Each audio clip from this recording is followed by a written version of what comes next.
بیویوں کو وراثت سے کوئی حصہ نہیں دیا جاتا اور یہ بہت بری رسم ہمارے مسلم قوم میں آ گئی ہے کہ شادی کے بعد کسی طرح کا کوئی بھی مال انہیں نہیں دیا جاتا اور یہ سمجھا جاتا ہے کہ اب ان کا کچھ حق رہ ہی نہیں گیا۔ اس کے تعلق سے کچھ نصیحت فرما دیں۔ یہ سوال تو کہیں آتا ہی نہیں ہے۔ اللہ کا شکر ہے کہ یہاں علماء کے مجمع سوال آ گیا۔ 5-5 لاکھ 6-6 لاکھ کے مجمع کو خطاب کرتا ہوں، یہ سوال کوئی نہیں کرتا۔ ہونا چاہیے جی، یہ سوال ہونا چاہیے۔ وجہ کیا ہے کہ حق دینا ہے مردوں کو تو وہ جانتا ہم پوچھ لیں گے پھر ہمیں کو دینا پڑے گا، الٹا ہماری پر پڑے گا، اس لیے پوچھو مت۔ یہ تو مولانا صاحب ہیں، انہوں نے پوچھ لیا۔ تو دیکھیے بیٹیوں ہی کا حق نہیں، بہنوں کو بھی حق نہیں دیا جاتا، پھوپھیوں کو بھی حق نہیں دیا جاتا، اور اس سے اوپر کی جو بہنیں ہیں پھوپھیاں ہیں ان کو بھی حق نہیں دیا جاتا۔ حضرت عبداللہ بن مسعود رضی اللہ تعالیٰ عنہ کی ایک حدیث ہے، ان کی ایک ساتھی نے کسی کو کوئی گناہ میں دیکھ لیا تو کہتے ہیں اللہ اکبر قیامت آ گئی۔ حضرت عبداللہ بن مسعود تھوڑا سا ترچے لیٹے تھے، اٹھ کے بیٹھ گئے، کہا ہرگز نہیں، لا تقوم الساعہ حتی لا یقسم میراث، قیامت اس وقت تک قائم نہیں ہوگی جب تک کہ میراث کی تقسیم کا دروازہ بند نہ کر دیا جائے۔ کیا بات ہے؟ مطلب یہ ہے کہ آج کا حال تو یہ ہے کہ سب کو میراث کی تقسیم سے حصہ دیا جاتا ہے، بہنوں کو بھی دیا جاتا ہے، بیٹیوں کو بھی دیا جاتا ہے، پھوپھیوں کو بھی دیا جاتا ہے، اوپر کی رشتے آتی عورتوں کو بھی دیا جاتا ہے، سب کو دیا جاتا ہے۔ تو قیامت کیسے آئے گی؟ اللہ کا عذاب کب آتا ہے؟ جب کمزوروں پر ظلم ہوتا ہے۔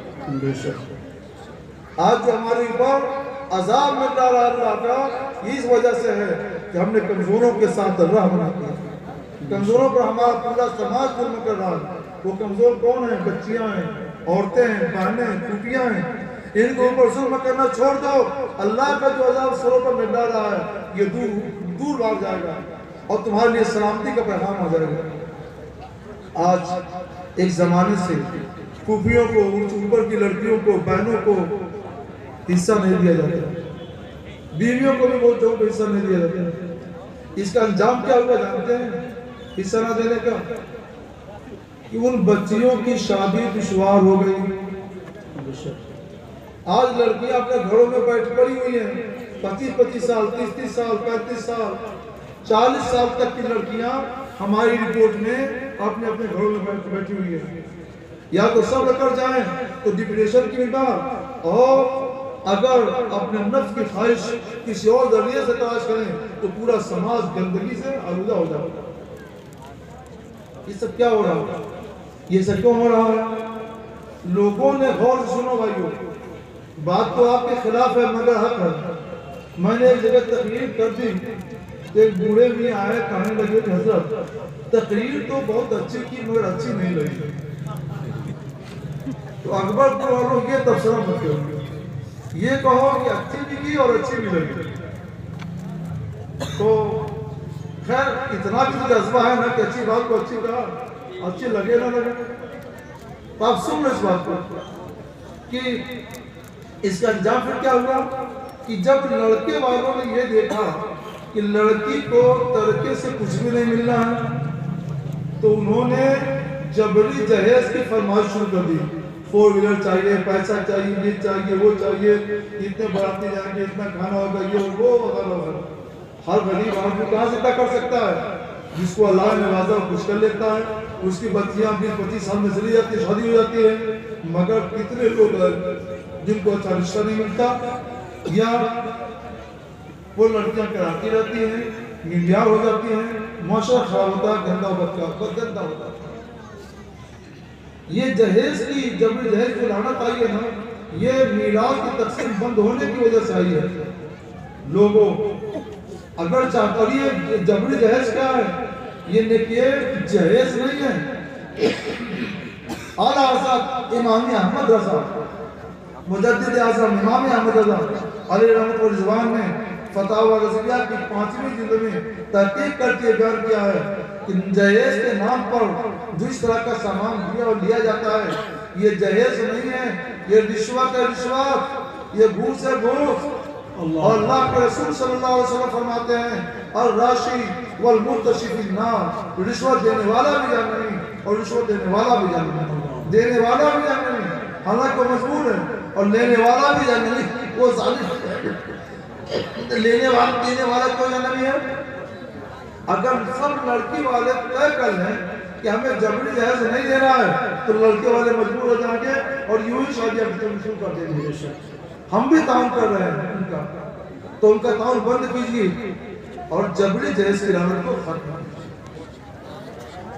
یاد رکھیے اگر جبری جہیز کی یہ لعنت جس سے اعلیٰ حضرت نے کیا کہا ہے، گھوس، رشوت کہا ہے، جس کے لینے دینے والے جہنمی ہیں، آپ نے اسے بند کر دیا تو ہمارے سماج سے برائیوں کا خاتمہ ہو جائے گا، نکاح آسان ہو جائے گا، بدی دشوار ہو جائے گا۔ اگر آپ چاہتے ہیں کہ جبری جہیز کی لعنت کا خاتمہ ہو جائے تو کیا کرنا پڑے گا؟ آسان راستہ جو حضرت عبداللہ بن مسعود رضی اللہ تعالیٰ نے حدیث پاک میں بیان فرمایا کہ بچیوں کی تقسیم کا دروازہ کھول دے، بڑا مضبوط تالا آپ نے لگا رکھا ہے، وہ تالا کھولیے اور بچیوں کو بھی حصہ دیجئے، بہنوں کو بھی حصہ دیجئے، پھوپھیوں کو بھی حصہ دیجئے، اوپر کے رشتے والوں کو بھی حصہ دیجئے، تلاش کیجئے کس کو حصہ نہیں ملا ہے، سب کو حصہ مل دیجئے۔ اور جب آپ حصہ دینا شروع کر دیں گے تو جبری جہیز ہمارے معاشرے سے خود کی شکل چلا جائے گا، اور جیسے جبری جہیز کشتے گا شادیاں آسان ہو جائیں گی اور بدی سے ہمارا سماج پاک اور منظم ہوگا۔ اگر یہ بات آپ کے سمجھ میں آتی ہے تو آج ہی سے ارادہ کر لیجئے کہ ہمیں اپنی بچیوں کو، اپنی بہنوں کو، اپنی پھوپھیوں کو میراث حصہ دینا ہے، جن کو نہیں دیا ان کو دیجئے، اور جو دیر کی اسے توبہ کیجئے، اور جبری جہیز کی لعنت کو پر روک لگائیے، شادی کو آسان بنائیے، سماج کو گندگی سے پاک کیجئے۔ اللہ کا آنے والا عذاب رک جائے گا اور عذاب کہے گا آسمان سے اللہ کی رحمتیں آپ کو اتریں گے۔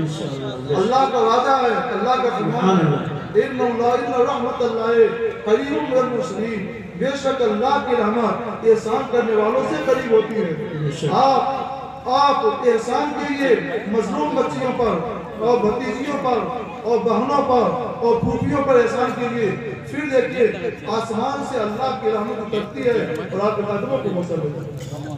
کیا حصہ، کتنا حصہ ہونا چاہیے بیٹیوں کا، اس کی بھی تھوڑی وضاحت ہو جائے۔ حصہ کوئی زیادہ نہیں ہے، آپ سے کم ہی ہے۔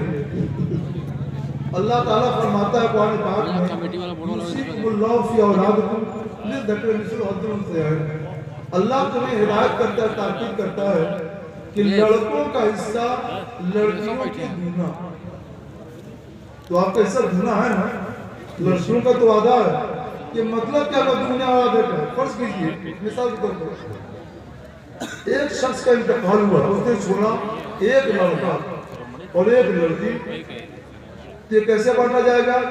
اس طور پر بانٹیے کہ لڑکے کو دونا ملے اور لڑکی کو اسی کا آدھا ملے۔ فرض کیجئے 3 لاکھ روپیہ باپ نے چھوڑا تو 2 لاکھ کس کو دیں گے؟ لڑکے کو، اور 1 لاکھ کس کو دیں گے؟ لڑکی کو۔ لڑکے کا دونا، لڑکی کا آدھا۔ اچھا سوچا جا سکتا ہے کہ لڑکے کو دونا تب اسلام کو دیتا ہے، سب کو برابر دینا چاہیے؟ نہیں، لڑکے کے ذمہ اپنا بھی خرچ ہے، اپنی بیوی اور بچوں کا بھی خرچ ہے، اس لیے اس کا دونا ہوا۔